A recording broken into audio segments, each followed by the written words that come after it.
क्या क्या इस बैनर तले आप धमाल मचाने वाले क्या क्या प्रोजेक्ट आने वाले हैं? देखिए अभी ये थर्ड फिल्म हम लोग की प्यारो मीडिया एंड एंटरटेनमेंट की चल रही है। पार्टनर मैं और धीरू जी हैं।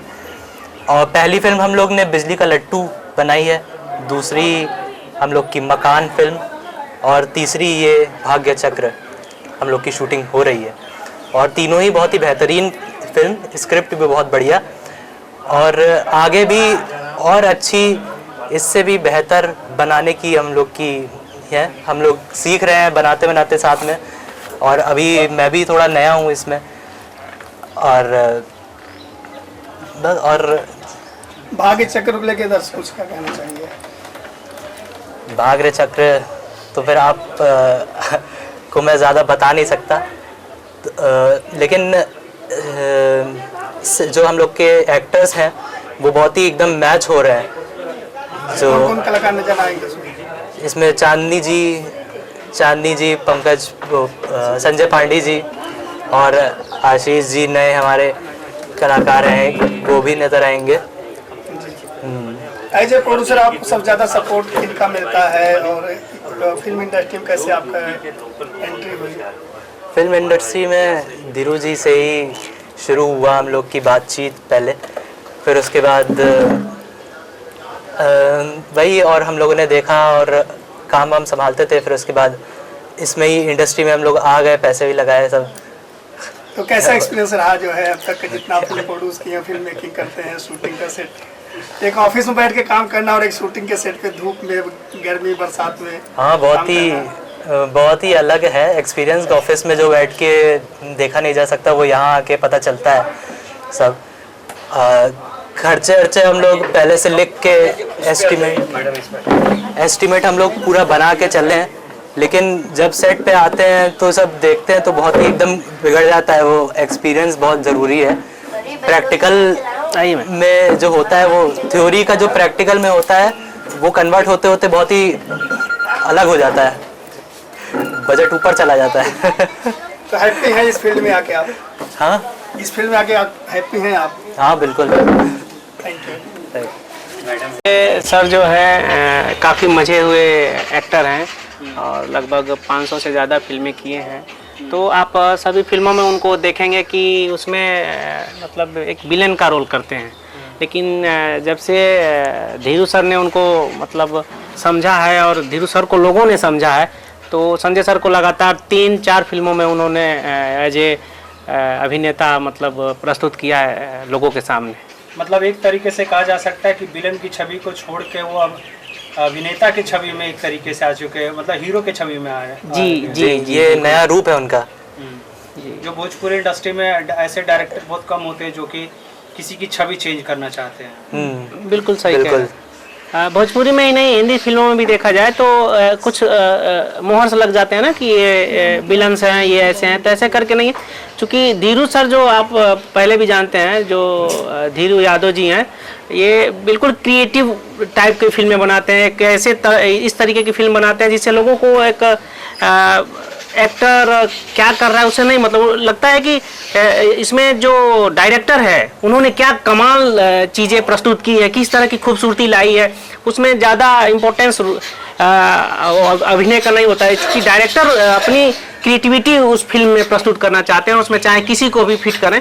तो डायरेक्टर साहब ने ये काम करके दिखाया है कि अभी जो विलेन होता है वो एक अभिनेता भी हो सकता है और एक अभिनेता विलेन भी हो सकता है। क्योंकि कलाकार तो कलाकार होता है, उसको जिस रोल में आप फिट करना चाहें अच्छा फिट होगा। और ये सारी चीज़ें जो होती हैं वो डायरेक्टर के ऊपर होती हैं कि डायरेक्टर किसी को कैसे फिट कर रहे हैं।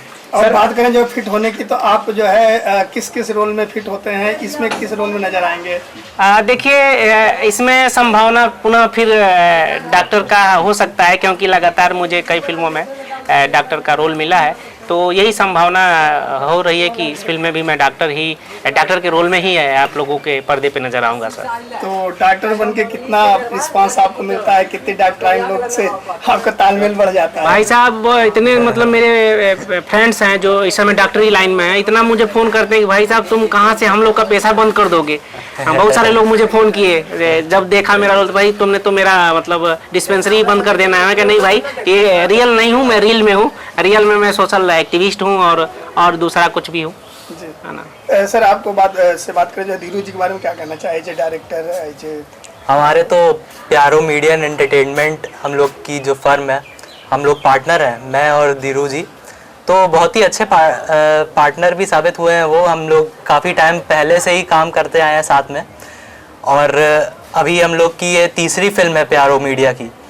तो स्क्रिप्ट भी बहुत बढ़िया है और एक्टर भी सब बहुत बढ़िया है, और उम्मीद है कि एकदम पहले से भी बेहतर और अच्छी फिल्म ये और बनेगी। इस फिल्म के डायरेक्टर के बारे में बात करें तो क्या कहना चाहेंगे? डायरेक्टर सतीश धीरू जी, हाँ बहुत अच्छे हैं, ये भी नए हैं थोड़े, हम लोग के लिए काम पहली बार इनके साथ हो रहा है, तो अभी देखते हैं। ये भी रिकमेंडेड है काफ़ी और काफ़ी टाइम से इंडस्ट्री में है, तो देखते हैं आगे कैसा क्या रहता है।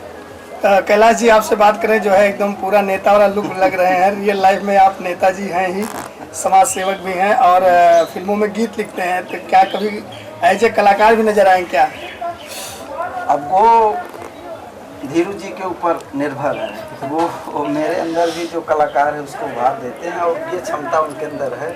और मैंने एक छोटा सा रोल वीरवधू में किया था, तो आगे भी अगर ऐसी कोई संभावना बनेगी तो रोल प्ले कर सकता हूँ। अब तक कितने गाने लिख चुके हैं? अभी तक मैंने कुल 5-6 गाने लिखे हैं और ये मेरा सौभाग्य रहा कि 3 फिल्मों में लगातार शुरुआत भजन से हो रही और भजन मैंने लिखा है। अब भाग्य चक्र जिस फिल्म का शुरुआत तो हुई है भव्य मुहूर्त करके, क्या कहना चाहें भाग्य चक्र फिल्म के? भाग्य चक्र चूँकि गानों के लिखने के लिए स्क्रिप्ट दी जाती है, तो स्क्रिप्ट मैंने पूरी पढ़ी है और बहुत बेहतरीन स्क्रिप्ट है और कहानी में बहुत सस्पेंस है और अच्छी कहानी है, लोगों तक ये जाएगी और दिलो दिमाग तक उतरेगी। इसमें मैंने जो भजन लिखा है वो भजन बहुत अच्छा होने वाला है और म्यूजिक उसकी कमाल की बन गई, तो ये भजन बहुत चलेगा। मेरा विश्वास है कि ये बहुत अच्छा लिखा गया, पूरे मन से लिखा है इसको। इस फिल्म में आपके कितने गाने आने वाले हैं? इस फिल्म में करीब 2 गाने तो फाइनल हो गए हैं, अभी फिर देखते हैं आगे, इसीलिए हमको बुलाया भी गया है। अगर कोई स्कोप बनता है उसका तो एक आध गाने जुड़ जाएंगे। तो श्री कृष्ण जी का जन्माष्टमी भी है, तो ऐसे में कोई भजन आप सुना दें कि गाना अगर लिखते हैं तो गाते भी अच्छे होंगे ही, तो लाइन सुनना चाहेंगे हम लोग। अभी इसके पहले वाले फिल्म मकान में एक गाना मैंने लिखा था, नहीं जो रिलीज नहीं हुआ है हाँ। वो मत सुनाइए, जो रिलीज हो गया होगा या जिसे हमेशा जो गाते होंगे, तो जब आएगी तब गाना सुना जाएगा। जी, गाना तो हम बहुत नहीं गाते। और चलिए अगली बार आप इंटरव्यू कोई भजन सुना दिए, इतना भजन तो कोई सुने ही होंगे, कोई पारंपरिक बात। मैं एक देशभक्ति पर गीत लिखा हूँ, वो मैं सुना देता हूँ। मेरे देश के शहीदों तुमको मेरा नमन है, मेरे देश के शहीदों तुमको मेरा नमन है, तेरी शहादतों के दम पे आजाद ये चमन है, तेरी शहादतों के दम पे आजाद ये चमन है, तेरी हड्डियां हैं चंदन, तेरा लहू ही गंगा जल है, तेरा लहू ही गंगा जल है, तेरी हड्डियां हैं चंदन, तेरे चरणों में देशवासी करते हैं बंधन, तेरे चरणों में देशवासी करते हैं बंधन। अब अगली लाइन में बोल रहा हूँ। चलिए, थैंक यू सर। प्रिपेयर नहीं थे, नहीं बहुत बढ़िया। सर बात करें प्यारो मीडिया जो किया, जो अपना अभी जो है